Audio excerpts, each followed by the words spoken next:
தேடுங்கள் கண்டடைவி தேவாதேவானின் தூய திருமுகம் காண தேடிடுவோம் தேடுங்கள் கண்டடவே சண்டமனானெல்லாம் காணா இந்த சேதமும்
தேவா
மகிமையும் ஸ்தோத்திரம் உண்டாவதாக.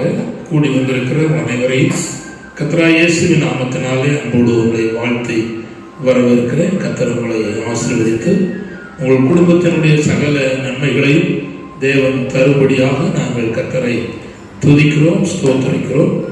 ஆண்டவர் நன்மையான காரியங்களை கர்த்தர் நிச்சயமாக உங்களுக்கு தேவன் செய்தருள்வார். அதற்காக நான் கர்த்தரை நேசிக்கிறேன். இப்பொழுதும் நாம் கர்த்தருடைய வசனத்தை நாம் சிந்திக்க போகிறோம். சங்கீதங்களின் புஸ்தகம் 65ஆம் சங்கீதம் 2ஆம் வசனத்தை வாசிப்போம். சங்கீதம் 65:2. ஜெபத்தை கேட்கிறவரே, மாம்சமான யாவரும் உம்மிடத்திலே வருவார்கள். இருந்த வண்ணமாய் தலை தாழ்த்தி நாம் ஜெபிப்போம். பரலோக பிதாவே, நல்லாண்டோரே, நன்றி செலுத்தி நாங்கள் உண்மை துதிக்கிறோம், நாங்கள் உண்மை ஸ்தோத்திரிக்கிறோம்.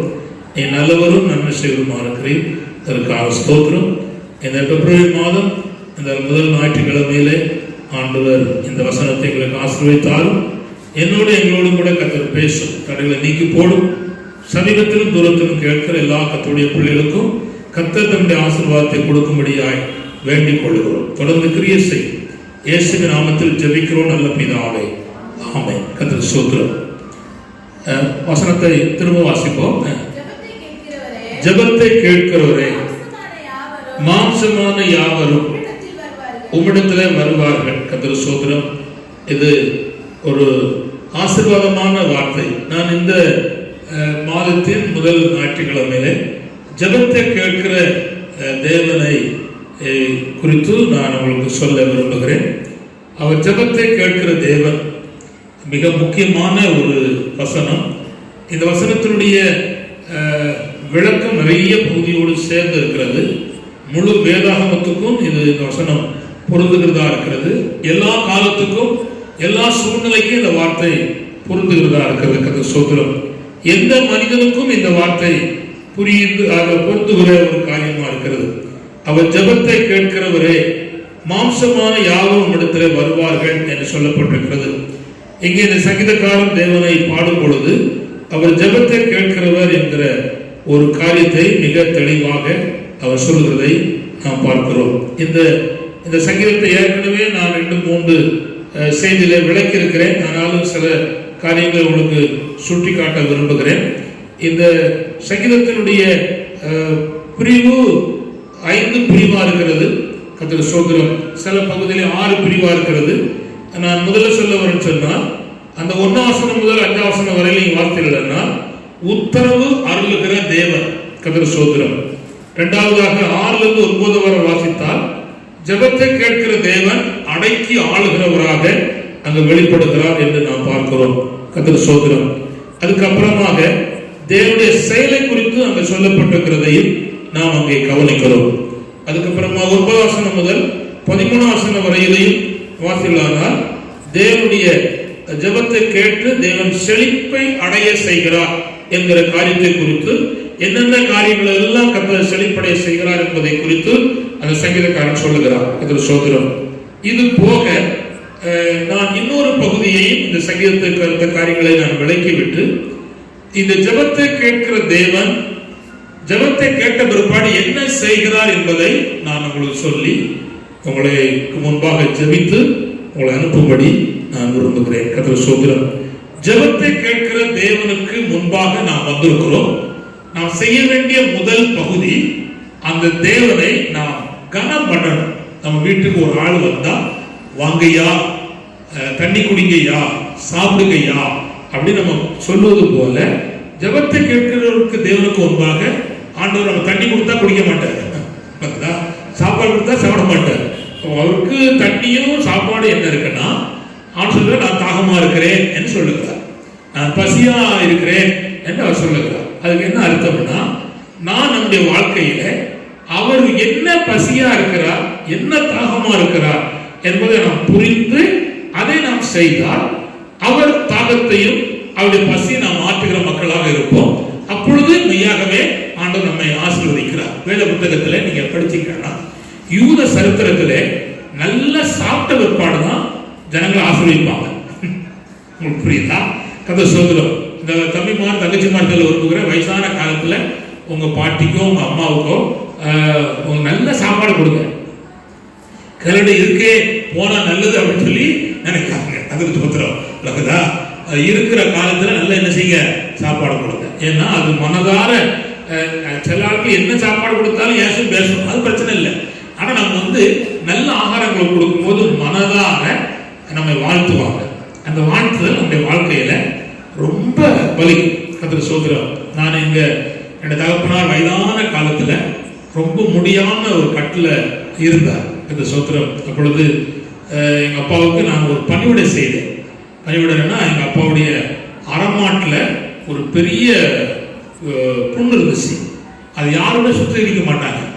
அப்பொழுது நான் வெண்ணெயை ஊற்றி சுத்திகரித்து அதை சரிப்படுத்தி நான் சில காரியத்தை செய்தேன். அப்பொழுது எங்கள் அப்பா என்னை அணைச்சிக்கிட்டு சொன்னார், நீ நல்லா இருப்படா, நல்லா இருப்ப கண்ணு என்னை ஆசீர்வதித்தார். அது என் வாழ்க்கையில் மறக்கவே முடியாது. அப்போ நான் திருமணம் ஆகலை. கர்த்தர் சோதரம். எங்கள் அப்பாவை அப்போ சொன்னார் ஒரு வார்த்தை, 2 காரியத்தை சொன்னார். அதை சொல்ல விரும்பலை. கர்த்தர் சோதரம். ஆனால் அவன் என்னை ஆசீர்வதித்தார். இதே போல என் ஆவிக்குரிய தகப்பனா இருந்த காலம் சென்று போன பாஸ்டர் தாமஸ் அவர்களும் என்னை ஆசீர்வதித்தார். கர்த்தர் சோதரம். மனதார என்னை ஆசீர்வதித்தார். எனக்கு கோடி பொன்னும் பொருளும் தராட்டாலும் அவர் ஆசீர்வதித்த ஆசீர்வாதம் அப்படியே வாழ்க்கையில பலித்து வருகிறதை நான் பார்க்கிறேன். அதனால சொல்ல விரும்புகிறேன்.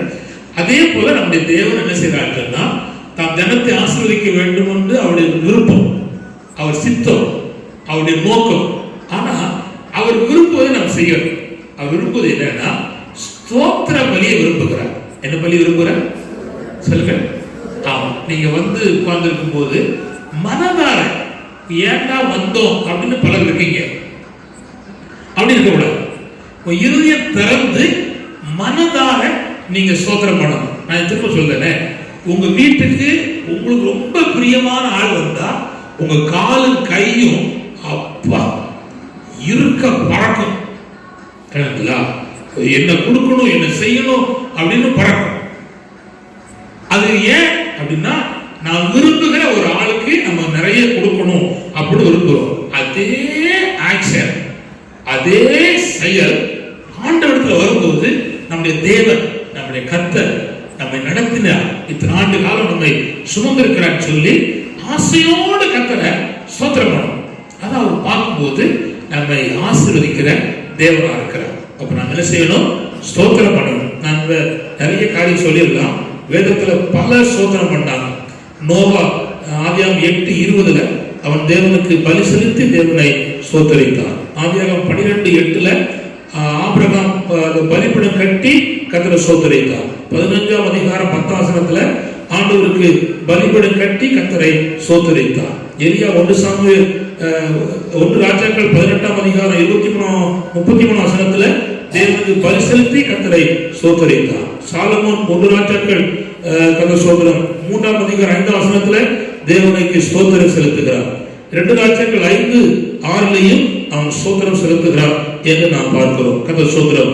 நம்முடைய தேவன் ஜெபத்தை கேட்பதற்கு நாம் வாய் திறந்து என்ன செய்யணும்? சத்தமா சொல்லுங்க பாப்போம். சொல்லுங்க. அப்பா கனவாய் செல்லக்கூடாது. கர்த்தர் ஸ்தோத்திரம். எல்லாத்திலையும் கடன் வாங்கலாம், அதுலயும் என்ன செய்யக்கூடாது? கடன் வாங்கக்கூடாது. கடன் இல்லாமல் தேவனுக்கு நன்றி செலுத்த வேண்டும். கர்த்தர் ஸ்தோத்திரம். 2வது, ஜெபத்தை கேட்கிற தேவன் என்ன செய்கிறார்? கவனித்துக் கொள்ளுங்கள். யாவரையும் ஏற்றுக்கொள்ளுகிறார். யாவரையும் ஏற்றுக்கொள்ளுகிறார். என்ன நிலையில் இருந்தாலும் சரி, படிச்சாலும் படிக்காட்டாலும், அறிவு இருந்தாலும் அறிவு இல்லாவிட்டாலும், பலவீனமானாலும் வியாதியினாலும் கஷ்டனாலும் ஒன்றும் இல்லாமல் இருந்தாலும் எப்பேற்பட்ட சூழ்நிலையிலும் ஆண்டவர் செய்கிறாரு? ஏற்றுக்கொள்ளுகிறார். ஒருவேளை நான் பரிசுத்தவானா இருக்கலாம், நீதிமானா இருக்கலாம், ஒருவேளை தகுதி எல்லாரா இருக்கலாம், பின்மாற்றக்காரலா இருக்கலாம், அல்லது தேவனை விட்டவளா இருக்கலாம், ஒரு காலத்துல தேவனை தேடாம இருக்கலாம். எப்படி வந்தாலும் அவர் என்ன செய்யறாருன்னா ஏற்றுக்கொள்ளுகிறார். என்ன செய்கிறார் சொல்லுங்க? ஏற்றுக்கொள்ளுகிறார். இன்னைக்கு நீங்க என்ன நிறைய வந்திருந்தாலும் தேவன் என்ன செய்கிறார்? ஏற்றுக்கொள்ளுகிறார். கர்த்தர் ஸ்தோத்திரம். வேதத்துல நிறைய ஆட்கள் அவர் ஏற்றுக்கொண்டிருக்கிறார் என்பதற்கு அடையாளம் நிறைய இருக்கு. நான் இப்ப அதெல்லாம் சொல்ல என்ன சமயம் இல்லை. கர்த்தர் ஸ்தோத்திரம். ஒரு வசனத்தை வாசிக்க போறோம். யோபு 36:5. யோபு 36:5. இதோ தேவன் மகத்துவம் உள்ளவர், அவர் ஒருவரே புறக்கணியார்.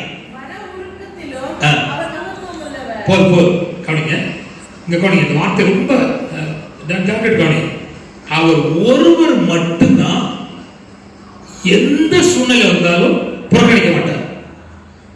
இன்னைக்கு உங்களுக்கு வந்திருக்க நீங்க மன பாரம் வந்திருக்கலாம், தவறு செஞ்சிருக்கலாம், குறைபாடு இருக்கலாம், ஜெபிக்காத பகுதி இருக்கலாம், தேவனை கனம் பண்ணாமல் இருக்கலாம், நம்ம சரியான நேரத்துக்கு வர முடியாமல் இருதயம் பதட்டமா இருக்கலாம். அது சொல்லுகிறாரு, என்ன நிலையில வந்தாலும் ஒரு நாளும் ஒருபோதும் யாரையும் அவர் செய்ய மாட்டார், புறக்கணிக்க மாட்டார், புறக்கணிக்க மாட்டார். இப்ப நமக்கு 6 மணிக்கு ஆறாம் சொன்ன உடனே 6 மணிக்கு வந்தா என் மனசு சந்தோஷமா இருக்கும், 6:30 வந்தா கொஞ்சம் துக்கப்படும், 7 மணிக்கு வந்தா அதோட துக்கப்படும். ஆனா ஆண்டவர் அப்படி கிடையாது. நீங்க 8 மணிக்கு தான் வர முடிஞ்சு குடும்ப வேலையை பார்த்துட்டு வந்தாலும் அவர் சில வந்துட்டானே அவ்வளவு செய்வார், அவரே ஏற்றுக்கொள்வார். மனுஷன் கொஞ்சம் முன்ன பின்ன பார்ப்போம் போயிடா. ஆனா ஆண்டவர் அப்படி இல்லை, அவர் என்ன செய்யறார், ஏற்றுக்கொள்வார். அதுக்காக வீட்டுக்குள்ள இருக்கவங்க அப்படி சொல்றாங்க, ரொம்ப தூரத்திலிருந்து வருவதும் பரவாயில்ல, நீ கொஞ்சம் என்ன செய்யணும், முன்னேறி வரணும். அது சொல்கிறாரு, யார் தெரியுமா, இதோ தேவன் மகத்துவம் உள்ளவர். ஆமா தம்பி, ஆமா, ஒருவரையும் அவர் செய்ய மாட்டார், புறக்கணிக்க மாட்டார். அதான் முக்கியம். என்ன நிலை வந்தாலும் அவர் ஒரு நாள் புறக்கணிக்க மாட்டார். நம்ம வீட்டுக்கு பேண்ட் ஷர்ட் போட்டு வந்தா வாங்க சார் அப்படிப்போம்.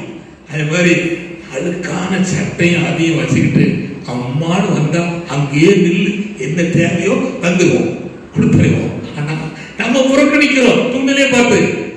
ஆனா ஆண்டவர் சொல்கிறாரு, ஒரு நாளும் புறக்கணிக்க மாட்டோம்.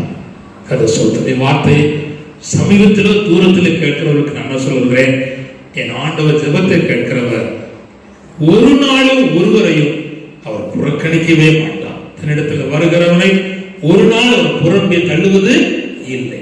எப்படி மாறையோ அப்படியே ஏற்றுக்கொள்வார். வேதத்துல குஷ்டரோகியா வந்தான், ஏற்றுக்கொண்டார். விபச்சாரக்காரியா வந்தான், ஏற்றுக்கொண்டார். குறை சொல்கிறவனா வந்தான், ஏற்றுக்கொண்டார். விழுந்தவனா வந்தான், ஏற்றுக்கொண்டார். எப்படி வருகிறார்களோ அப்படியே ஏற்றுக்கொள்கிறார். ஒருத்தன் பண்ணி மேய்ச்சிட்டு வந்தான், ரத்தம் நாற்றமோ நாற்றம், ஆனா அப்பா அவனை பிடிச்சி கட்டி முத்தமிட்டு ஏற்றுக்கொண்டார். அதான் அதனுடைய தன்மை. நம்முடைய ஆண்டவர் யாரு, யாவரையும் ஏற்றுக்கொள்கிறார். ஜெபத்தை கேட்கிற தேவன் யாவரையும் ஏற்றுக்கொள்வார். கதை சொல்ற மூன்றாவது என்னன்னா, ஏற்றுக்கொண்டவர் சும்மா இருக்காம அவர்கள் என்னென்ன நிலையில பாவம் செய்தார்களோ அந்த பாவங்களை அனைத்து என்ன செய்கிறார், மன்னிக்கிறார். என்ன செய்கிறார், மன்னிக்கிறார். கதை சொல்றோம். நான் அடுத்த பகுதிக்கு சொல்ல விரும்புகிறேன். கதை சொல்றோம், மன்னிச்சிட்டு நம்ம என்ன ஜெபம் பண்றோமோ அதுக்கு அவர் பதில் தருகிறார். நீ வியாதிக்காக, பிரச்சனை தீர்வதற்காக, குடும்ப வாழ்க்கையில ஆசீர்வாதம் உண்டாவதற்காக, ஒருவேளை நீங்க ஜெபம் பண்ணி சோர்ந்து போயிருக்கலாம், பயப்படாத. நிச்சயம் சொல்லுறேன், நீங்க ஜெபிப்பது உண்மையானா நான் இயேசு நாம் சொல்லுகிறேன், பதிலை அவர் தருவதற்கு ரெடியா இருக்கிறார். அல்லேலூயா, அல்லேலூயா. நீங்க இன்னைக்கு ஜெபம் பண்ணிட்டு ஒரு 6 மாசம் 7 மாசம் 5 வருஷம் ஜெபம் பண்ணியாச்சியா, இன்னும் ஒண்ணு நடக்கல அப்படிலாம் பார்க்காத. ஜெபம் பண்ணிட்டே இருக்க. நிச்சயம் சொல்லுகிறேன், உங்க கண்ணு காண அந்த அற்புதத்தை கர்த்தர் நிச்சயம் செய்வார். அல்லேலூயா. வேதத்துல எத்தனையோ அத்தாட்சி சொல்ல முடியும். ஆனா நீ என்ன செய்யணும், ஜெபிக்க வேண்டும். என்ன செய்ய வேண்டும், ஜெபிக்க வேண்டும். கதை சொல்கிறோம். இப்போ நான் ஒரு வசனத்தை வாசிக்க போறோம். அதே சங்கீதம் 65 5 வசனத்தை வாசிக்கணும். பூமியின் கடையாந்தரங்களிலும் தூரமான சமுத்திரங்களிலும் உள்ளவர்கள் எல்லாரும் நம்பும் நம்பிக்கையா இருக்கிற எங்கள் ரட்சிப்பின் தேவனே, நீ பயங்கரமான காரியங்களை செய்கிறதினால் எங்களுக்கு நீதி உள்ள உத்தரவு. நீ பயங்கரமான காரியங்களை செய்வது நீதி உள்ள உத்தரவு அப்படின்னா பதில் தருகிறார். ஜெபத்துக்கு என்ன செய்கிறார், பதில் தருகிறார். 1 நாளாகமம் 4:10 ஒருத்தர் ஜெபம் பண்ணா பதில் கொடுத்தார். அப்போஸ்தலர் 9:40 ஒரு ஆள் ஜெபம் பண்ணா பதில் கொடுத்தார். அப்போஸ்தலர் 12:5-16 ஜெபம் பண்ணாங்க, பதில் கொடுத்தார். அப்போஸ்தலர் 16:25 ஜெபம் பண்ணாங்க, கர்த்தர் பதில் கொடுத்தார். நீங்க என்ன ஜெபம் பண்றீங்களோ அதுக்கு தேவன் பதில் தருவார். 5வதாக ஜெபத்தை கேட்டு அவருடைய வல்லமையை வெளிப்படுத்துகிறார். என்ன செய்கிறார்? வல்லமையை கர்த்தர் செய்கிறார், வெளிப்படுத்துகிறார். கர்த்தர் ஸ்தோத்திரம். அதே சங்கீதத்துல நீங்க 6ஆம் வசனத்திலிருந்து 8ஆம் வசனம் வரை வாசித்தீங்கன்னா வல்லம் வெளிப்பட்டு பார்க்கிறோம். கர்த்தர் ஸ்தோத்திரம். பல நிலைகள்ல குடும்பத்தில் வல்லமை வெளிப்படுத்தினார், சரீரத்தில் வல்லமை வெளிப்படுத்தினார், தேசத்துல கர்த்தர் வல்லமை வெளிப்படுத்தினார், மேலே உள்ள வான மண்டலத்திலே கர்த்தர் தன்னுடைய வல்லமை வெளிப்படுத்தினார், பூமியின் தாழ்விடங்களிலே கர்த்தர் தன்னுடைய வல்லமையை வெளிப்படுத்தினார். இதெல்லாம் நிறைய பகுதி, நான் அதை சொல்லாம அவங்க புரிந்து கொள்ளும் சொல்றேன். தேவன் ஜெபிக்கிறவர்களுக்கு என்ன செய்யறார்? வல்லமையை வெளிப்படுத்துகிறார். கர்த்தர் ஸ்தோத்திரம். 6வதாக நல்ல கவனிங்க, ஜெபிக்கிறவர்களுக்கு ஒரு காலம் வரும்போது செழிப்பு உண்டாகும். நான் சொல்லுகிறேன், நீங்கள் ஒழுங்காக உண்மையாக நீங்க ஜெபிச்சுட்டே இருக்கீங்கன்னா இப்போது இருக்கிற வீடும் சபையும் உங்களுக்குரியது அல்ல. ரத்தம் நீங்க ஜெபிப்பது உண்மையானால் மகிமையான வீட்டுல தேவன் உங்களை அமர பண்ணுவது உண்மை. அதுக்கு நான் வேதத்துல எத்தனை அடையாளங்களும் சொல்ல முடியும். கர்த்தர் ஸ்தோத்திரம். ஆனா நீங்க ஜெபம் பண்ணிட்டே இருக்கணும். ஜெபம் பண்ணிட்டு இப்போ ஒரு சின்ன புதிய வீடு கட்டுறீங்க, கட்டி முடிச்சிட்டு உள்ள போன அப்பாட முடிச்சாச்சு, அப்பா ஸ்தோத்திரம் லேன்னு விட்டுறக்கூடாது. ஆமா, அது முடிச்சதுக்காக ஸ்தோத்திரம் பண்ணணும். ஆனா தொடர்ந்து நீங்க என்ன செய்யணும்னா ஜெபம் பண்ணணும். ஜெபம் பண்ணா தேவன் உங்களுக்கு வளம் புற செய்வார், தொழில செய்வார், வாழ்க்கையில செய்வார், குடும்பத்தில செய்வார், ஆவிக்குரிய அனுபவத்தில் செய்வார் என்பதை நான் சொல்லிக்கொள்ள விரும்புகிறேன். சபையின் அனுபவத்திலையும் ஆண்டவர் செய்வார். கர்த்தர் ஸ்தோத்திரம். இந்த சங்கீதத்தை உங்களுக்கு விளக்கினா ஒவ்வொரு வசனமும் வழங்க முடியாது. உங்களுக்கு பொதுவான ஜெபத்தை கேட்கிறதால என்ன கிடைக்கும் அப்படிங்கிறத 2 பகுதியாக சொல்லி விளக்கியிருக்கிறேன். ஆனா இந்த ஜெபத்தை கேட்கிற தேவன் ஜெபத்தை கேட்டு என்ன செய்தார் என்பதற்கு யோவேல் தீர்க்கதரிசி புத்தகத்தை நான் எடுத்து இன்றைக்கு யோவேலிருந்து சில காரியத்தை உங்களுக்கு சொல்ல விரும்புகிறேன். வாக்கு தத்துவமாக இம்மாதத்தில் வாக்கு தத்துவமாக உங்களுக்கு நான் அறிவிக்க விரும்புகிறேன். வாசிக்க போறோம். யோவேல் 2ஆம் அதிகாரம் 17ஆம் வசனத்தை வாசிப்போம். கர்த்தரின் பணிவிடைக்காரராகிய ஆசாரியர்கள் மண்டபத்துக்கும் பலிபீடத்துக்கும் நடுவே அழுது, கர்த்தாவே நீருடைய ஜனத்தை தப்பவிட்டு நிந்தைக்கும் சுதந்திரத்தை ஒப்புக்கூடாது, உங்கள் தேவன் என்னுங்க என்று புறஜாதிக்குள்ளே சொல்லப்படுவார்கள் என்பானே என்றார்.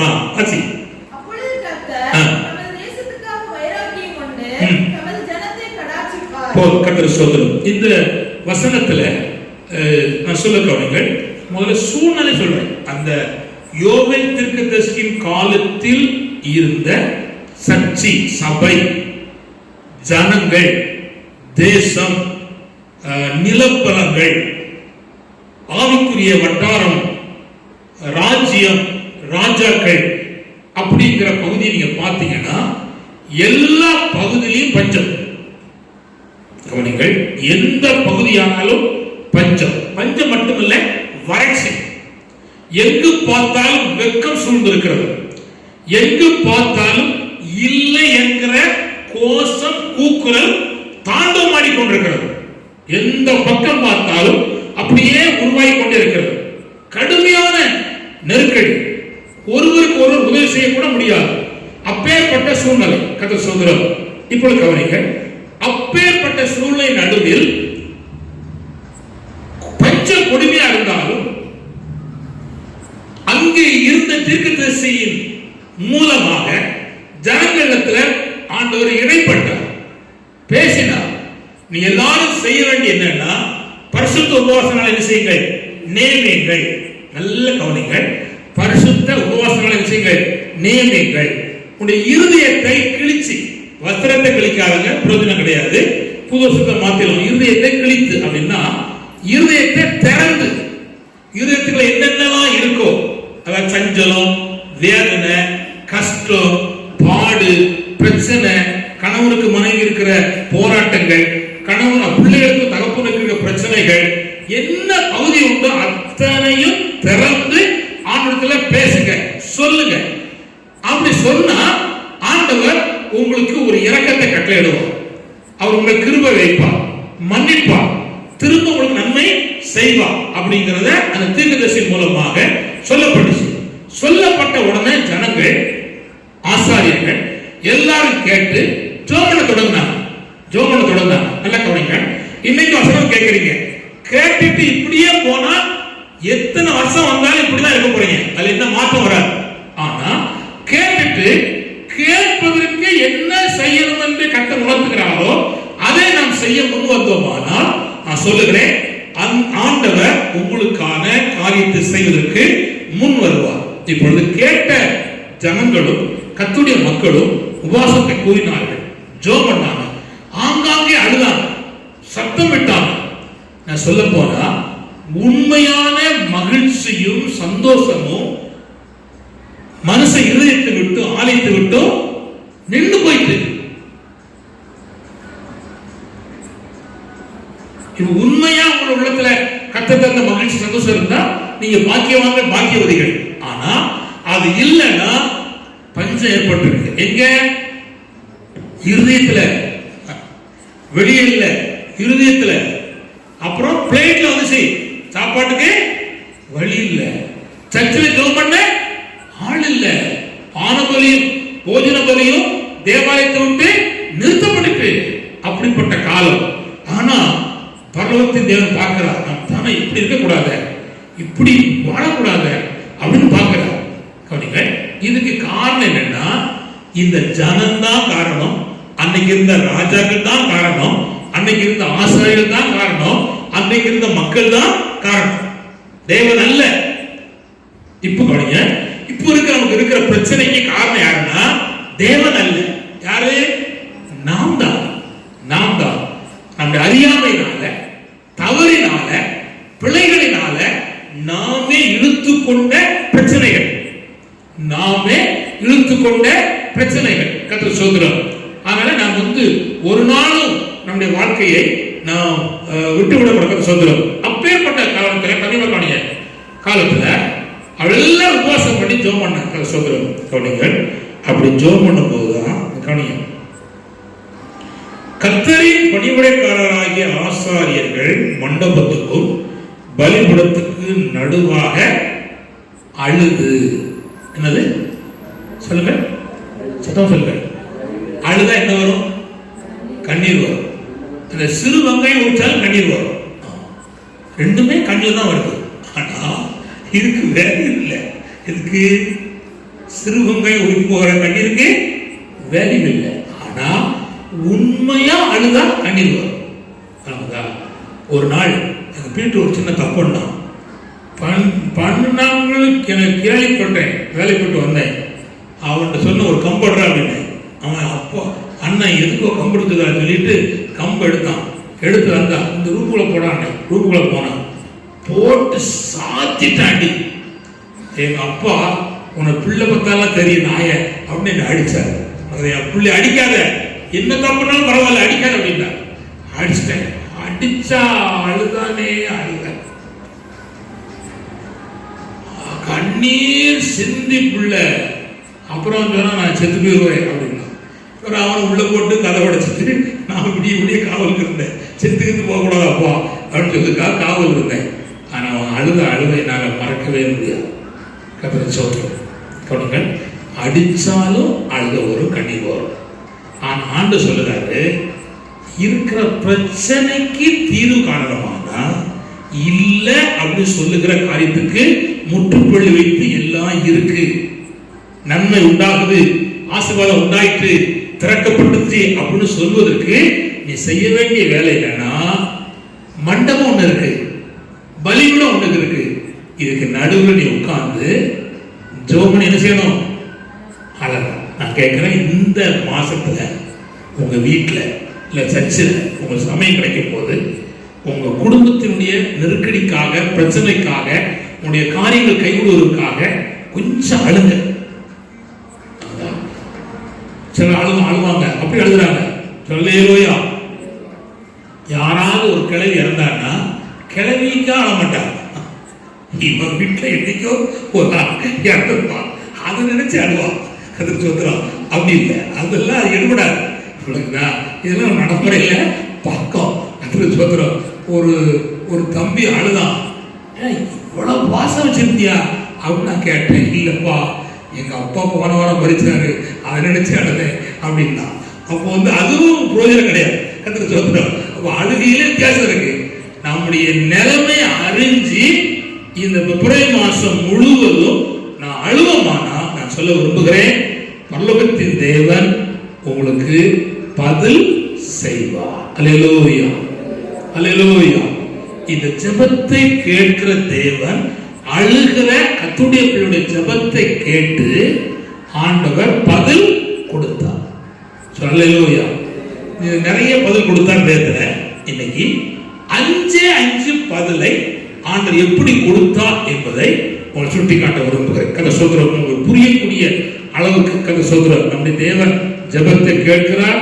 ஒவ்வொரு காலங்களையும் நாம் ஜெபிக்கிறோம். கர்த்தர் நம்முடைய காரியத்தில் மேன்மையான காரியத்தை ஆண்டவர் செய்கிறவராக இருக்கார். 2-3 வசனத்தை நான் சொல்லுகிறேன். எங்கெங்கெல்லாம் ஜெபித்தார்களோ அங்கெல்லாம் கர்த்தர் மறுமொழி கொடுத்திருக்கிறார். மறந்துறாங்க.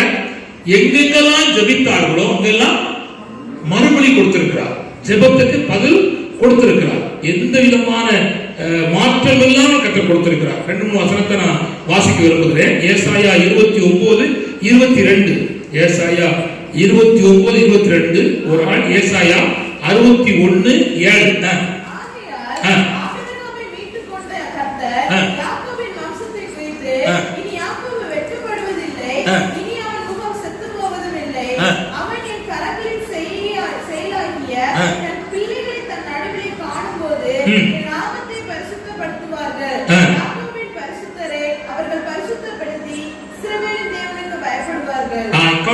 ஜெபிக்கிற நாளே இனி யாக்கோபுடைய முகம் வெட்கப்படுவதில்லை, முகம் பிரகாசிக்கும். ஏசாயா 61:7. ஏற்கனவே நீங்க வாழ்க்கையிலே நடந்து வந்த பகுதியிலே வெட்கம் இருக்கு. வெட்கத்துக்கு பதிலாக இரட்டத்தனையாய் பலன் தருவோம். நீங்க எந்த வகையில வெட்கப்பட்டீர்களோ அந்த பகுதியில தேவன் இரட்டத்தனையா பலன் தருவோம். அந்த சோதனம். இப்பொழுது மக்களுங்க, என்ன ஜெபத்தை கேட்கிற தேவன் எப்படி இந்த யோவேல் தீர்க்கதரிசியின் காலத்தில் பதிலை கட்டளையிட்டார், கேட்டு எப்படி நன்மைகளை கொடுத்தார். 1 நல்ல கவனிங்கள். வாசிக்க போறோம். யோவேல் தீர்க்கதரிசியின் புத்தகம் 2ஆம் அதிகாரம் 20ஆம் வசனத்தை வாசிப்போம். 20 வாசிப்போம். வடதிசை சேனையே, உங்களுக்கு தூரமாக விலகி அதிமுன் தண்டு கீழ்க்கடலுக்கும் அதிபின் தண்டு மேற்கடலுக்கும் நேராக அதை வறட்சியும் பாடுமான தேசத்துக்கு துரத்தி விடுவேன். துரத்தி விடுதலை சொல்கிறார். என்னன்னா, வடதிசையிலிருந்து வந்த தீமைகளை தேவன் துரத்தி விடுகிறார். நம்முடைய ஜெபத்தை கேட்கிற தேவன் வடதிசையிலிருந்து வந்த தீமைகளை ஆண்டவர் துரத்தி விடுகிறார். நல்ல தீமைகள் 3 வகையில வரும். வேகமா சொல்லுவதை கவனித்துக் கொள்ளுங்கள். தீமைகள் எப்படி வரும் சொல்லுங்க? 3 வகையில வரும். 1 நல்ல கவனிங்கள். நாம் கர்த்தருடைய வசனத்துக்கு செவி கொடுக்காமல் போனால், நாம் தேவனுடைய வார்த்தையை மிஞ்சி நடந்தால், அல்லது தேவனுடைய கற்பனைக்கு விரோதமாக செயல்பட்டால் தீமைகள் வரும். நல்ல கவனிங்கள். அது எத்தனை வரும்? ஒரு வழியாய் வரும். 8 திசையா 7 திசையா? இயேசுவின் ரத்தம் 8 இருக்கு. ஆனா 7 வழியா போகுது. ஒரு வழியா ஆண்டவர் செஞ்சாரு, அடைக்கல. அந்த 8வது வழியில நீ நிக்க, அதனால அந்த வழி வர முடியாது. புரியா? இயேசுவின் ரத்தம். அதாவது நாம் பிடிச்ச முயலுக்கு 3 கால் இருக்கு. அப்பா சொல்லுவாரு, அவன் ஒரு காலை கையில் வச்சுட்டாங்க, அதான் மறந்துட்டான். தொங்கிட்டு இருக்க 3 கால் தான் எடுத்தான் அப்படிப்பாரு. அது போல நல்ல போனீங்க. ஆண்டு சொல்லுவாரு, 8 திசை இருக்கு. வருகிற சத்துரு 8 திசையில போகணும். ஆனா நீதிமான் இருக்கிற திசைக்கு எடுக்க மாட்டான், கர்த்தரே வர மாட்டான். 7 வழியில அவன் போயிடும். சொல்றோம். உபாகமம் 28:1 இல்ல, உபாகமம் 28:7 சீக்கிரம் வாசிக்கலாமா? உபாகமம் 28:7. ஏசாப்பா உனக்கு விரோதமாய் எழும்பும் சத்துருக்களை கர்த்தர் உனக்கு முன்பாக முறியடிக்கப்படும்படி ஒப்புக்கொடுப்பார். ஒரு வழியாய் உனக்கு எதிராக புறப்பட்டு வருவார். ஒரு வழியாய் அந்த சத்துரு வருவான், 7 வழியாய் உனக்கு முன்பாக ஓடி போயிடுவான். 7 வழியா ஓடி போயிடுவான். எப்போ? நீ ஜெபிக்கும் போது. அல்லேலூயா, அல்லேலூயா. நான் சொல்வது நீங்க பல மணி நேரம் ஜெபம் நான் சொல்லல. உங்களுக்கு சமயம் கிடைக்கும் போது வீட்டுல உங்களுக்கு முழங்கால் தான் போட முடியலன்னா பயப்படாத.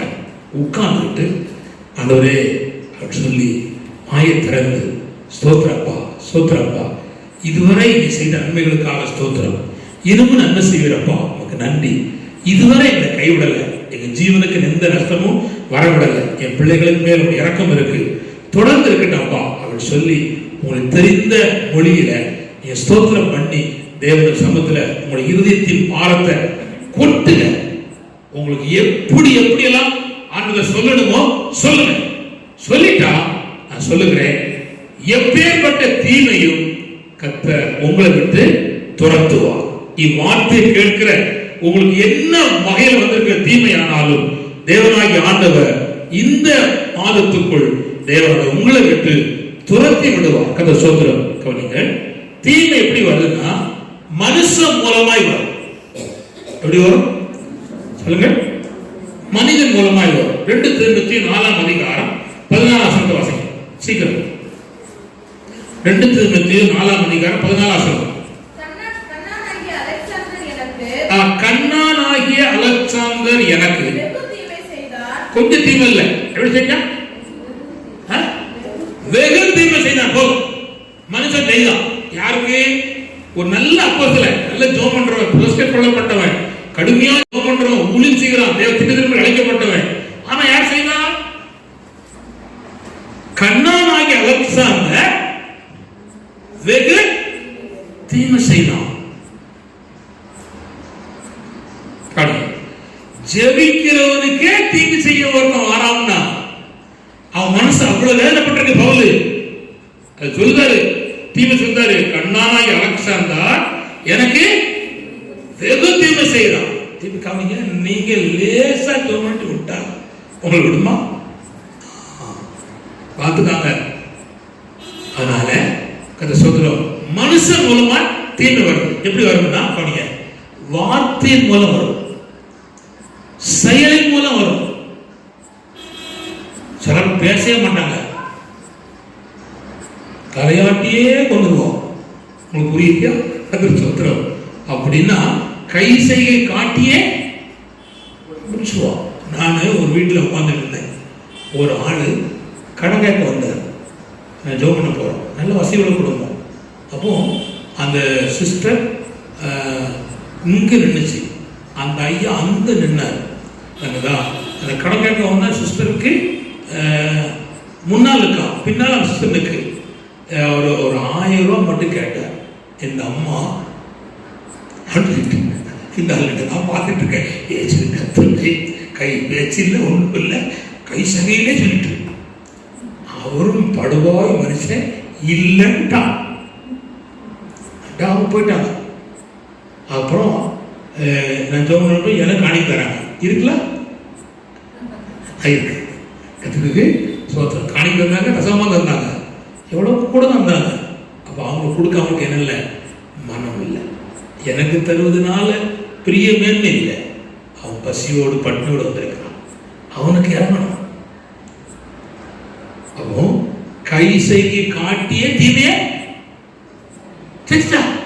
கர்த்தருக்கு கோடி சோத்திரம். அல்லேலூயா. நல்ல கவனிங்கள், புரிந்து கொள்ளுங்கள். வேதத்துல அப்படி நிறைய காரியங்கள் இருக்கு. அப்ப தீமை என்பது வாழ்க்கையில நேரடியா வரலாம், நேருக்கு நேர் இருப்பாங்க, காயத்தின் மூலம் வரலாம். ஆனா என்ன சூழ்நிலை வந்தாலும் தேவன் மனிதன் மூலமாய் வருகிற தீமையை தேவன் நம்மை தொடாதபடிக்கு, நம்மை ஆள்கொள்ளாதபடிக்கு, நம்முடைய வாழ்க்கையும் குடும்பத்தையும் ஊழியத்தையும் அதாவது டச் பண்ணாத அளவுக்கு தேவன் துரத்துவதற்கு அவர் வல்லவராக இருக்கிறார். அல்லேலூயா. சொல்லணும், தீமை ஒன்று எங்களை அணுகாதபடி எங்களை காத்தருளும் என்று நாம் ஜெபிக்க வேண்டும். கர்த்தர் ஸ்தோத்திரம். இரண்டாவது தீமை எப்படி வருதுன்னா, வாசிப்போம். யோபின் புத்தகம் 2ஆம் அதிகாரம், அதாவது 10-11 வாசிப்போம் சீக்கிரம். கர்த்தர் ஸ்தோத்திரம்.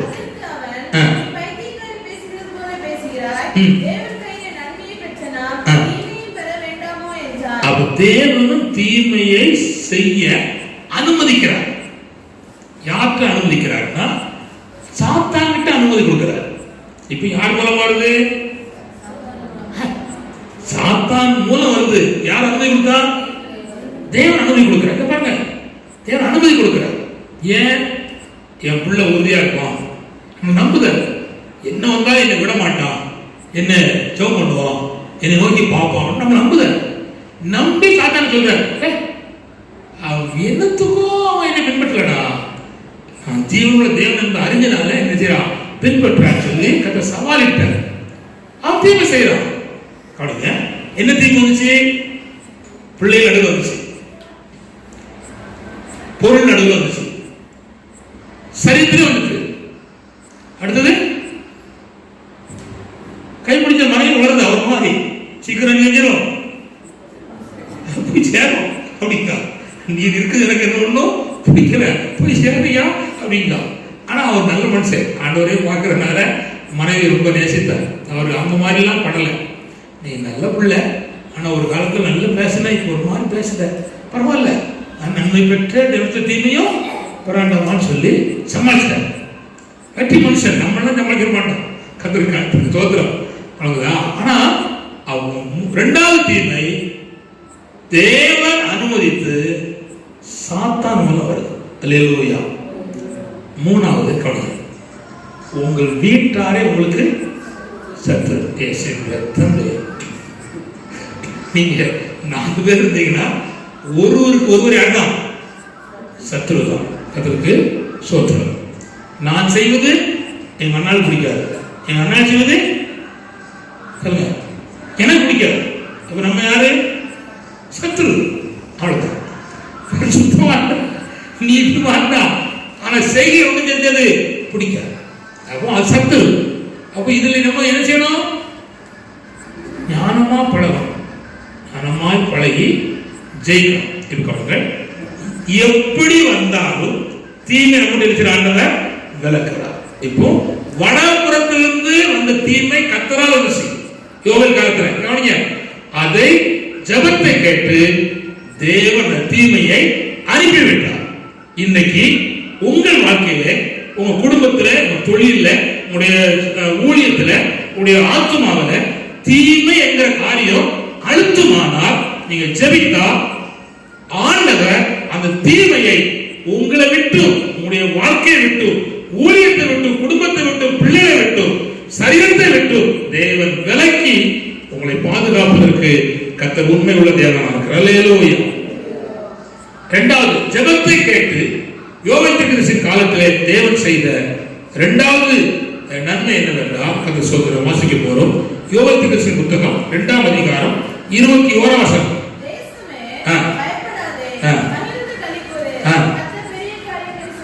கர்த்தர் பெரிய காரியத்தை செய்தார். சின்ன காரியம் இல்லை. என்ன கவனிச்சாங்க? நமக்கு என்ன தெரியுமா? சின்ன காரியம் நடந்தாலே போதும் அப்படின்னு நினைப்போம்.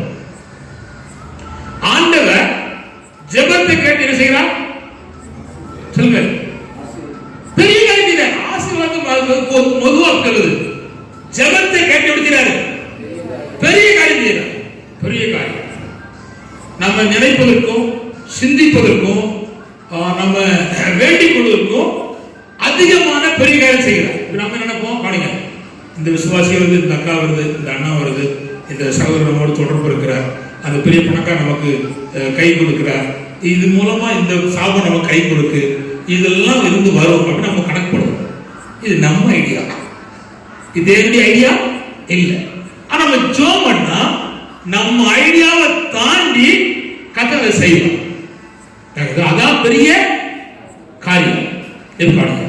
இஸ்ரவேல் ஜனங்களுக்கு தேவனாய் கர்த்தர் பெரிய காரியம் செஞ்சிட்டார்.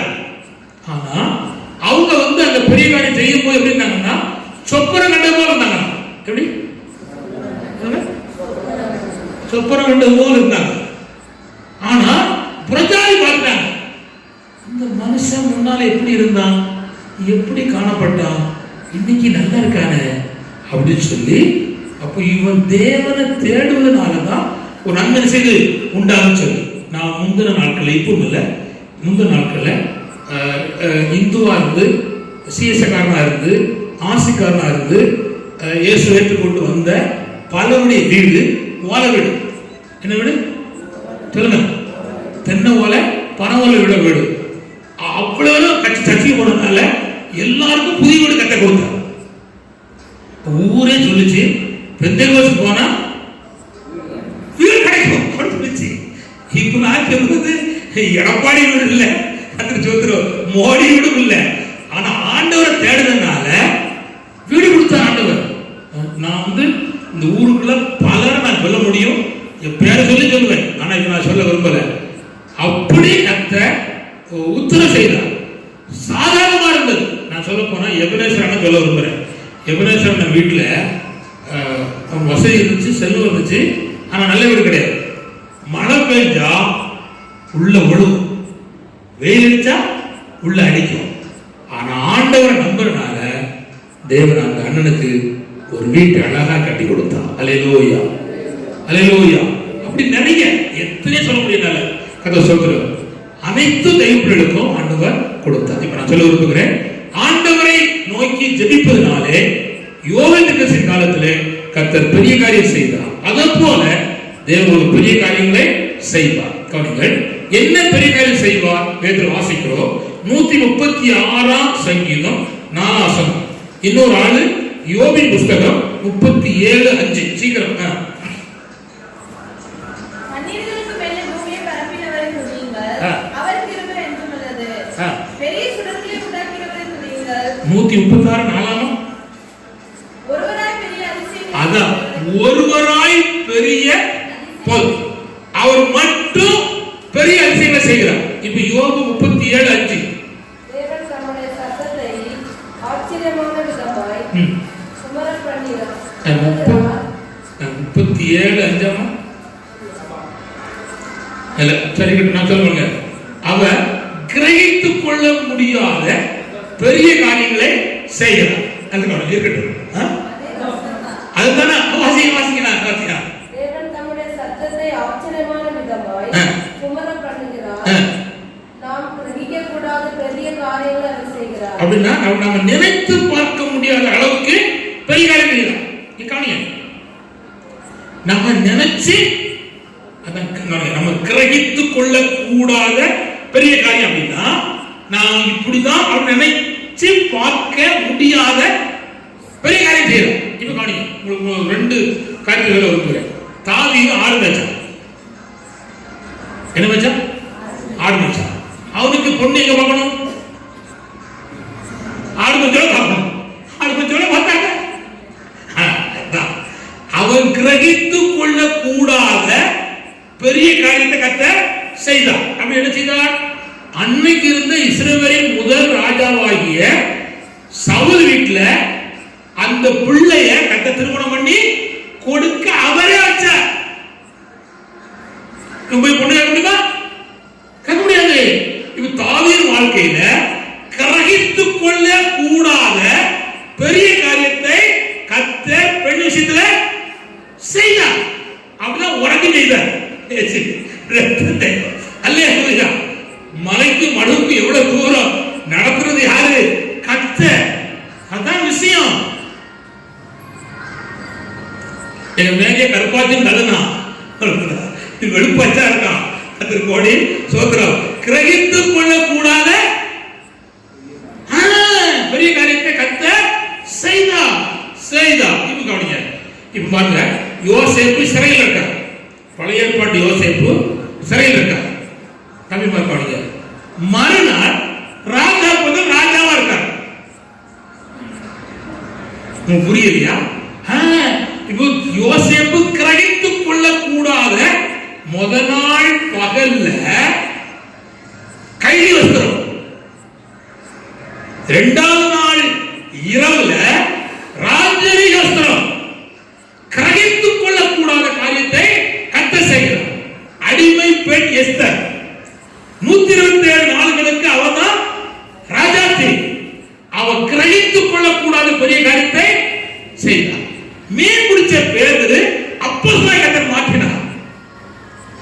கிறிஸ்து மனுஷன் கிரகித்துக் கொள்ளக்கூடாத பெரிய காரியத்தை கர்த்தர் செய்கிறார். இப்ப விளைந்தா நிறைய சொல்லப்படும் செய்கிறார்.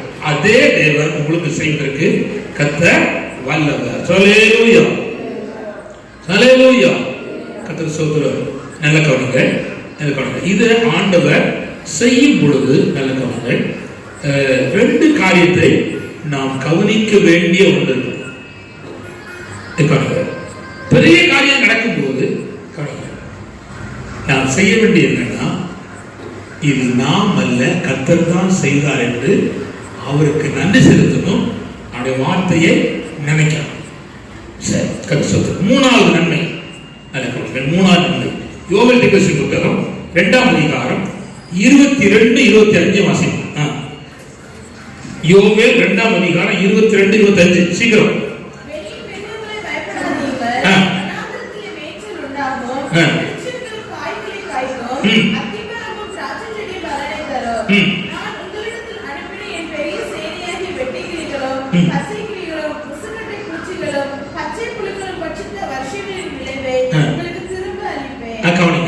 பட்சித்த வருஷத்தின் பலனை திரும்ப அளிப்பேன். அப்படின்னா இழந்து போனதை திரும்ப தருகிறார்.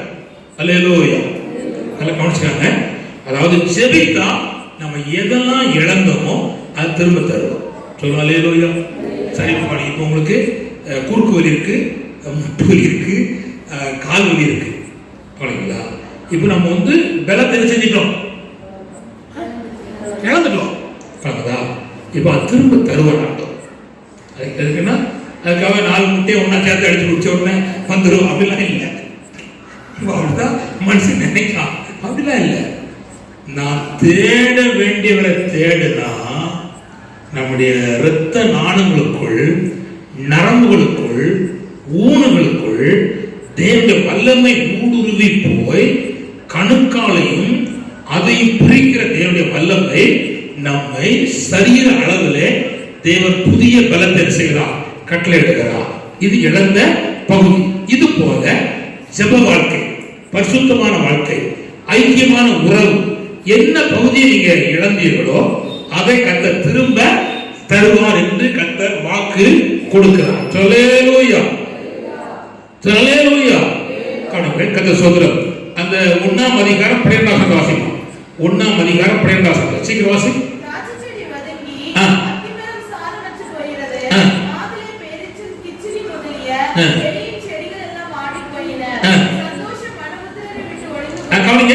அத்தி மரம், திராட்சை செடி, மாதுளம் பழம், இது எல்லாம் பட்டு போயிட்டு. நல்ல கவனிச்சாங்க. எல்லாம் பட்டு போயிட்டு. கர்த்தர் சொல்லுகிறார் திரும்ப தருவேன். எது?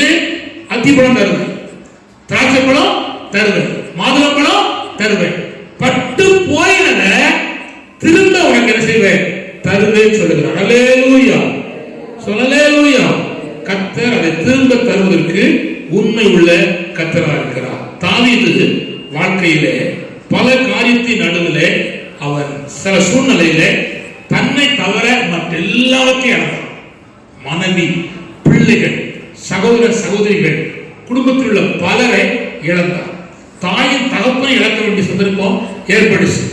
ஆனா அவன் ஜெபித்த போதோ இழந்த அத்தனையும் ஒன்று குறைவில்லாமல் திருப்பிக் கொண்டான் என்று வேதத்திலே வாசிக்கிறோம். அப்படியானால் இழந்த செழிப்பு, சமாதானம், தேவனுக்கு அடுத்த காரியங்கள், ஐக்கியம், அத்தனை தேவனாகிய ஆண்டவர் திருப்பி தருவதற்கு கர்த்தர் வல்லமை உள்ள தேவனாக இருக்கிறார். ஹல்லேலூயா. நான் இது 2-3 காரியத்தை உங்களுக்கு சொல்ல விரும்புகிறேன். கர்த்தர் சொல்கிறார். அதாவது ஒரு மனுஷன் நடக்க பலம் வேணும். நடக்க என்ன வேணும் சொல்லுங்க.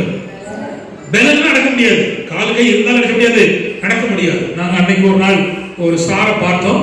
அவர் நல்ல நடந்த மனுஷன், ஆனா இப்போ பலனற்று போயிட்டார். பெட்டை விட்டு எண்ணிக்கை கூட பலம் இல்ல. அது காரணம் என்ன? பலன் பெட்டு. கர்த்தர் ஸ்தோத்திரம். இப்ப கவனிங்க, வேதத்தில் ஒருத்தர் இருக்கா 38 வருஷம் நடக்கவே முடியாது. யோவான் 5ஆம் அதிகாரத்தில் இருக்கான். அவன் போய் ஆண்டவர் கேட்கிறான், நீ சுகமாக வேண்டும் என்று விரும்புகிறாயான்னு கேட்கிறார். அவன் சொன்னா, என்னை கொண்டு போய் விடுவதற்கு யாரும் இல்லை. ஆனா முன்னால் ஆள் இருந்திருக்கும். ஆனா வருஷம் என்ன ஆயிட்டு? 38 வருஷம். யார் கொடுத்தது பாப்பா? ஒரு ஆள் பார்க்காது. நிச்சயம் சொல்ல ஒரு ஆள் பார்க்காது. நிச்சயம் சொல்ல ஒரு ஆளு அவங்கிடுவான். இது அவ்வளவுதான், போகுதான், இது படுக்கை ஆயிட்டு, நீ எழுதியது எழும்பாது, வை இங்கே கடை நாங்க போறோம்டா போயிடும். அந்த அமலேக்கு தாவீது யுத்தம் செஞ்சுட்டு போகும்போது ஒருத்தன் பலகீனப்பட்டுருவான், அவனை போட்டே போயிடுவான். அவன் தான் வழி காட்டுவான் தாவீதுக்கு. குட் இருக்குதா? நல்ல கவனிக்க. அப்படியான பலனும் சுகமும் ஆரோக்கியம் இருக்கும்போது சாவனம் பயன்படுத்தும், ஆட்கள் பயன்படுத்துவாங்க, நம்ம பயன்படுத்துவாங்க. பலகீனப்பட்டு போகும்போது யாரும் இல்லை. நீ பாருங்க, ஒரு ஊழியக்காரன் ஊழியக்காரி பிள்ளைகள் இருக்காங்க. ஊழியத்துல புருஷன் இறந்த உடனே அந்த ஊழியக்காரியை ஸ்தாபனம் செய்து தள்ளிடுது. என்ன ஊழியம்? ரத்தம். என்ன ஸ்தாபனம்? அவர் இருந்தா மட்டும் மதிப்பான், அவர் போனா மதிப்பு இல்லையா? அவன் சரி பார்த்தீங்களா? ஆனா பரலோகம் அப்படி இல்லை. பரலோகம் அப்படி இல்லை. ஒருவரும் இல்லையா? நான் இருக்கேன். அல்லேலூயா. நான் சொல்ல விரும்புகிறேன், உங்களுக்கு யாரும் இல்லைன்னு உன் மனம் சொல்லுமானா, நான் சொல்லுகிறேன், ஆண்டவர் இருக்கிறார். அல்லேலூயா, அல்லேலூயா. இந்த விபச்சாரத்துல கையும் மெய்யுமாக பிடிக்கப்பட்ட மகளை கொண்டு கொடுத்துட்டு என்ன சொன்னா தெரியுமா? மோசே நியாயப்பிரமாணத்துல கல்லறை சொன்னாங்க, கையும் மெய்யும். அந்த ஆம்பளை எங்க பிடிச்சிட்டு வந்தா ரெண்டையும் கொண்டு வரணும். ஆனா என்ன கொண்டு வந்தான்? இந்த அம்மாவை மட்டும் கொண்டு வந்தான். இந்த அம்மா பாவி, இந்த அம்மா ஏழை, நான் பிடிச்சிட்டு வந்தான். இந்த அம்மாவுக்கு மட்டும் 10 பேர் படிச்சாங்க, அடுத்த நீங்க கொண்டு வரலாம். அங்கேயே வழி வரைச்சு 4 மிதி பிடிச்சிருக்க மாட்டான். இந்த பரிசை எனக்கு வழி இல்லாத பிடிச்சு விட்டான். ஆனா ஆண்டு சொன்னாரு, உங்களில் பாவம் இல்லாத எவனும் முதலாவது கல்லறை கிட்ட சொன்னார். எல்லாரும் பார்த்தான். இன்னைக்கு செஞ்சிருக்கான் பாவம். என்ன செஞ்சிருக்கோம்? ரெண்டையும் சேர்த்து குடிச்சோம். அவன் என்ன செஞ்சிட்டோம்? வீட்டுக்கு வந்துட்டோம். அவன் வந்து பிரசிடன்ட் மகனா இருப்பான், புரியுதுங்களா? ஊரு பஞ்சாயத்து போர்டு தலைவருடைய மகனா இருப்பான். அதனால அவனை பிடிச்சா பிரச்சனை, அவனை விட்டு விட்டாங்க. அப்ப எல்லாருக்கும் மனசுல ஆச்சு, அவன் விட்டு வந்துட்டோம், இப்ப பாவம் செஞ்சிருக்கோம், ஓடுறா ஓடுறான்னு ஓட்டாடு. ஆனா பாவம் செய்தவா இயேசு பக்கம் நின்னான். அல்லேலூயா, அல்லேலூயா. ஆண்டவர் சொன்னாரு, இந்த பாரு, உனக்கு யாரு இல்லைன்னு பயப்படாத, நான் இருக்கேன், ஒண்ணு செய், இனி அவ்வளவுதான், என்கிட்ட வந்துட்டேன், இனி என்ன செய்யாத, பாவம் செய்யாத, உன்னை நான் என்ன செய்வேன், ஆசிரியப்பட்டு சொன்னான். இப்ப நல்லா கவனிச்சுக்காங்க. இந்த பாருங்க, இவனுக்கு வந்து கர்த்தர் கேட்கிறார், சுகமாக வேண்டும் என்று விரும்புறாயா? அது சொன்னா, என்னை கொண்டு போய் விடுவதற்கு யாரும் இல்லை. இப்ப ஆண்டவர் சொல்றாரு, உன்னை கொண்டு போட விடுகிறவனும் ஒருவனும் வேண்டாம். தூதன் செய்யாததும் இந்த பெதஸ்தா குளம் செய்யாததும் இதுவரை இந்த மண்டபம் உனக்கு செய்யாததும் இதுவரை உனக்கு எவரும் செய்யாததையும் நான் உனக்கு செய்தேன். இப்ப கவனிங்க, இங்கிருந்து அங்கிருந்து அங்கிருந்து வரும் சொல்லிட்டு இருக்கிற அத்தனை நின்று போனாலும் உங்களுக்கு உதவி செய்வதற்கு கர்த்தர் வல்லவர். அல்லேலூயா. திரும்ப சொல்லுகிறேன், மண்டபம் செய்யாததும் குளம் செய்யாததும் தூதன் செய்யாததையும் இயேசு செய்தான்.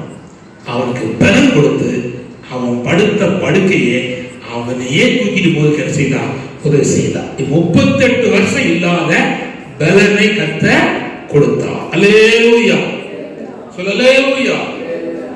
கர்த்தர் ஸ்தோத்திரம். இப்ப கவனிங்க, கவனிங்க. அதே போல எசேக்கியா ராஜா ரொம்ப கஷ்டப்பட்ட சூழல் நடுவில் வியாதியா படுத்திருக்கிறான். ஜோம் பண்ணான்.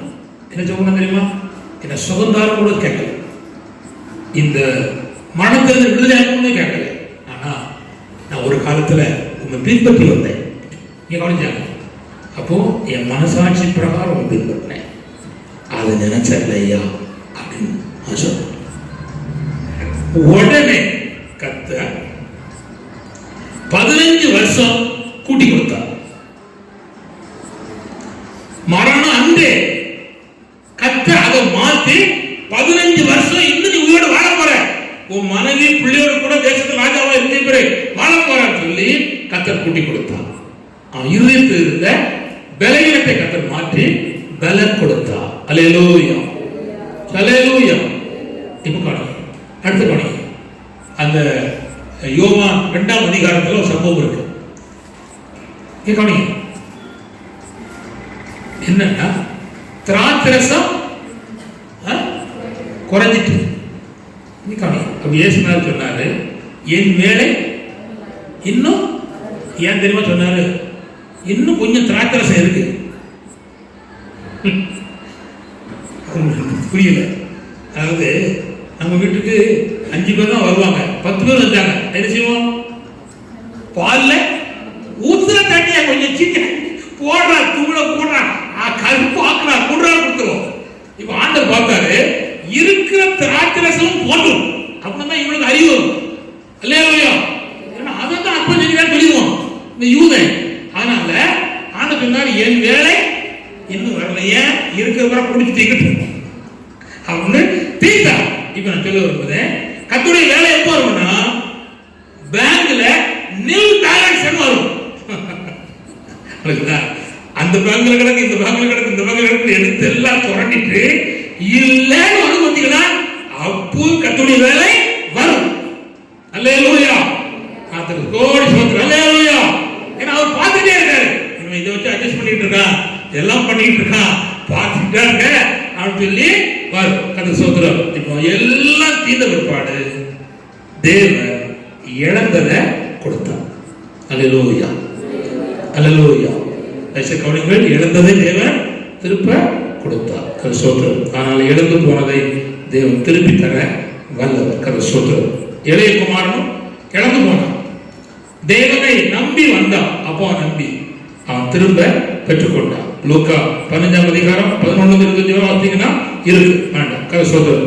அப்படியானால் நம்முடைய வாழ்க்கையில் இழந்து ஆண்டவர் திருப்ப தருவார். 4வது நல்ல கவனிங்கள், யோவேல் தீர்க்கதரிசியின் புத்தகம் 2ஆம் அதிகாரம் 23ஆம் வசனத்தை வாசிங்க. சீயோன் குமாரரே, உங்கள் தேவனாகிய கர்த்தருக்குள் மகிழ்ந்து களிகூருங்கள். அவர் தக்கபடி உங்களுக்கு முன்மாரியை கொடுத்து உங்களுக்கு முன்மாரியை பின்மாரியை ஏற்கனவே வர்ஷிக்க பண்ணுவார். கர்த்தர் ஸ்தோத்திரம். அப்படின்னா ஆசீர்வாதமான மழையை கர்த்தர் வர்ஷிக்க பண்ணுவார். அல்லேலூயா, அல்லேலூயா.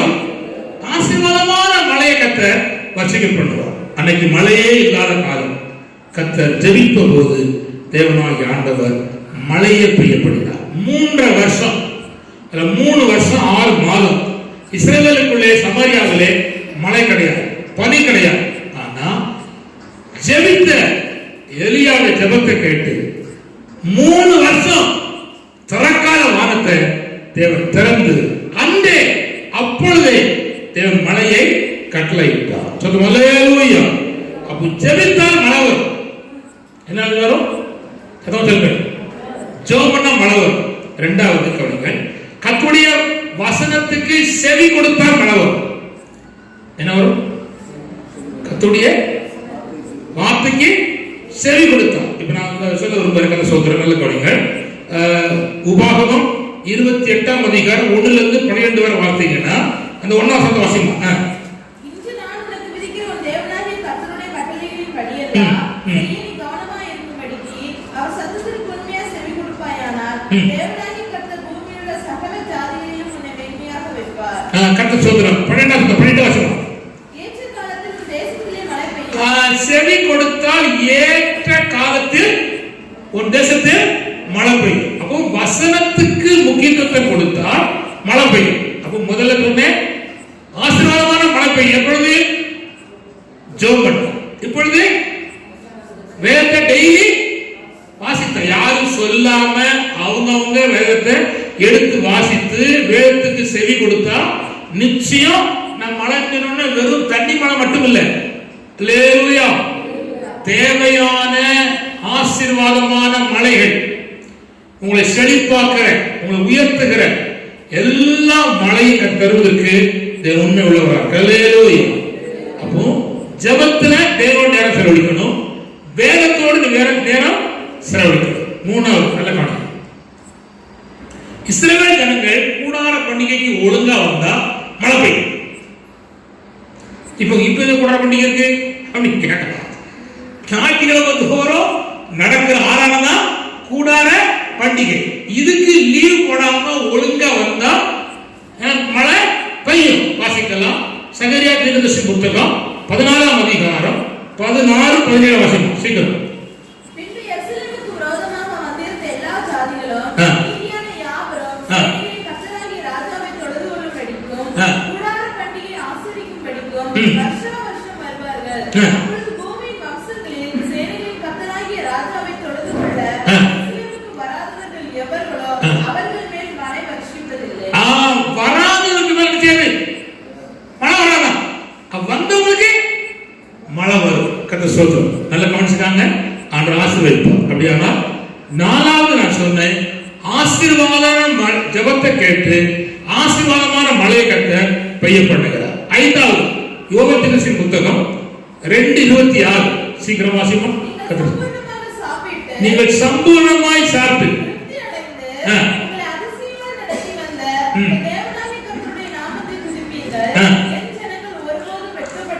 அப்படின்னா திருப்தியாக ஆண்டு செய்கிறார், திருப்தி அளிக்கிறார்.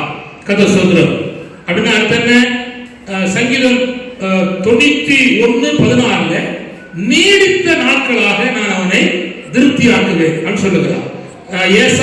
எரேமியா 31ஆம் அதிகாரம் 10 நான் அளிக்கு நன்மையினாலே என் ஜனங்கள் திருப்தி ஆவார்கள் என்று கர்த்தர் சொல்லுகிறார். கர்த்தர் ஸ்தோத்திரம். அல்லேலூயா.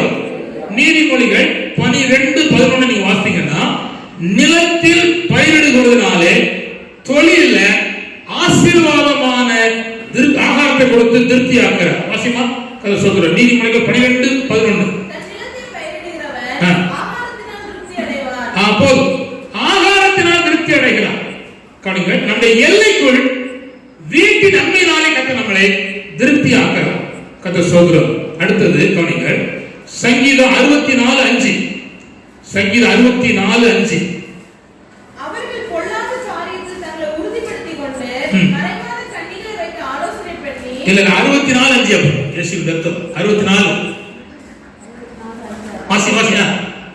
அவைகளை காண்பவன் யார் என்கிறார்கள். அவர்கள் நியாயக்கேடுகளை ஆய்ந்து தேடி தந்திரமான யோசனை நிறைவேறும்படி பிரயத்தனம் பண்ணுகிறார்கள். அவர்களில் ஒவ்வொருவருடைய உட்கருத்தும் இருதயம் ஆழமா இருக்கிறது. இல்ல கர்த்தர் ஸ்தோத்திரம். இயேசுவின் ரத்தம் ஒரு வசனத்தை சுட்டி காட்டுது. அதாவது ஆலயத்தின் சம்பூர்ணத்தினாலே நீங்கள் திருப்தியாகன்னு சொல்ல வார்த்தை வரும். கர்த்தர் ஸ்தோத்திரம்.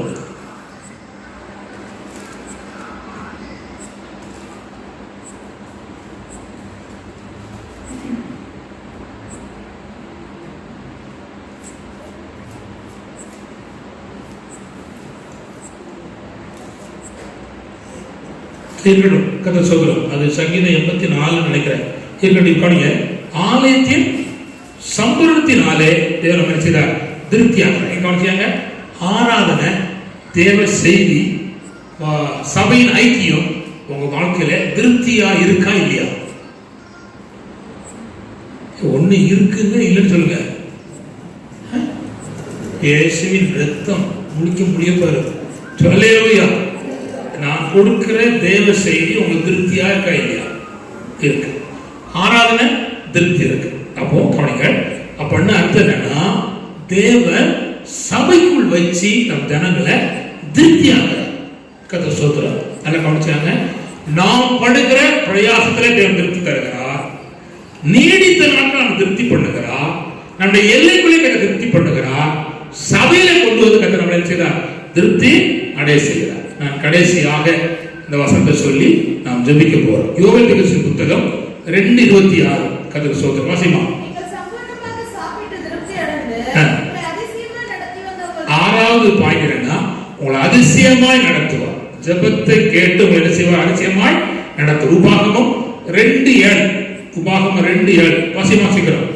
உபாகமம் 2:7. தேவனாகிய கர்த்தர் கை கிரியைகளில் எல்லாம் உன்னை ஆசீர்வதித்து வருகிறார். இந்த பெரிய வனாந்திர வழியாய் நீ நடந்து வருகிறதை அறிவார். 40 வருஷமும் உன் தேவனாகிய கர்த்தர் உன்னோடு இருந்தார். உனக்கு ஒன்றும் குறைவுபடவில்லை என்று கவனிச்சா புரியும். இந்த ஜனங்களை கர்த்தர் எகிப்திலிருந்து கானான் கொண்டு போவதற்கு 40 நாள் தான். எத்தனை நாள் ஆகும்? 40 நாள் ஆகும். ஆனா எத்தனை வருஷம் நடந்தாங்க? 40 வருஷம். எதனால? இவங்க பண்ண தப்புனால. ஆனா 40 வருஷமும் கர்த்தர் ஆகாரம் கொடுத்தார். தப்பு பண்ணினாலும் 40 வருஷம் பாதுகாப்பு கொடுத்தார், ஆகாரம் கொடுத்தார், தண்ணி கொடுத்தார். ஒரு துணியும் பழசா போகல. அப்போ தேவன் அவர்களை அதிசயமா நடத்தினார். அல்லேலூயா. இவ்வார்த்தை கேட்கிறவர்களே, உங்களுக்குள் குறைவு இருந்தும், குற்றம் இருந்தும், ஜெபிக்காம இருந்தும், வேத வாசிக்காத இருந்தும், கர்த்தருக்கென்று உண்மையாய் வாழாது இருந்தும் உங்களை கர்த்தர் நடத்தி இருக்கிறார். உங்களுடைய தப்பு இருக்கு, ஆனாலும் தேவன் தம்முடைய நாமத்தின் நிமித்தம் உங்களை கர்த்தர் நடத்தி இருக்கிறார். கர்த்தர் சொல்ல அல்லேலூயா. அவர் தன்னுடைய நீ தப்பு பண்ணிட்ட, 40 நாள்ல போக வேண்டிய மோகன் நோக்கிட்ட, ஆனா உனக்கு பாதுகாப்பு இல்ல, உனக்கு தண்ணி கிடையாது, மண்ணா கிடையாது, பாதுகாப்பு இல்லைன்னு கர்த்தர் சொல்லல. அவன் என்ன தப்பு பண்ணாலும் கர்த்தர் மன்னிச்சு மறந்து தேவன் செய்தா கூட இருந்தா நடத்த. அல்லேலூயா, அல்லேலூயா. கவனிங்கள், கூட இருந்து குறையில்லாம நடத்தினார், ஜெயமாய் நடத்தினார். யோசுவா 2:10 ஜெயமாய் நடத்தினார். நல்ல கவனிங்கள், கூட இருந்து ஜெய கம்பீரமாய் நடத்தினார். எண்ணாகமம் 23:21 உங்களை அதிசயமாய் கர்த்தர் நடத்துவார். நாம் ஜெபம் பண்ண போறோம். கர்த்தர் ஸ்தோத்திரம். இந்த ஜெபத்தை கேட்டு தேவன் 6 விதமான ஆசீர்வாதங்களை உங்களுக்கு தருகிற தேவனாக இருக்கிறார். ஜெபம் பண்ணுவோமா? கர்த்தர் ஸ்தோத்திரம். முழங்கால் படி.